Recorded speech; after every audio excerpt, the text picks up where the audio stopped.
Guys, দেখো আজকে আমাদের কি পুজোর বাজার। আমাদের দাদা দেখো পুজোর বাজার করতে গেছিল, কি কি বাজার করেছে দেখো। কত জানতেন ছেলে মেয়েরই বেশি জামা হয়েছে।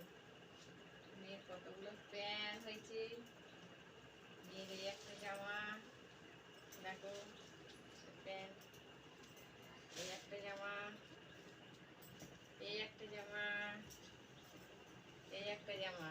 আমাদের নুনটুকুরি চারটে জামা হয়েছে। আবার এই দুটো এই দুটো হয়েছে টেপ জামা দুটো। আর এটা হচ্ছে ছেলের জামা,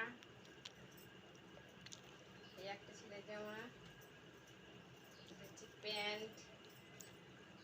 প্যান্ট রেখে দাও, ওগুলো রেখে দাও। এই একটা জামা দেখো, আবার এই একটা দেখো, এই একটা জামা, এই একটা। আর এই হচ্ছে এই যে ওই যে গেল জামাটা, এই জামাটার সঙ্গে ব্যাগ, তাই না? আর এটা হচ্ছে তোমাদের দাদার জামা। জামাগুলো কেমন হয়েছে বন্ধুরা কমেন্ট করে জানাবে। কাদের কাদের প্রিয় জামা প্যান্ট হয়েছে তারাও কমেন্ট করে জানাবে। বাই বন্ধু।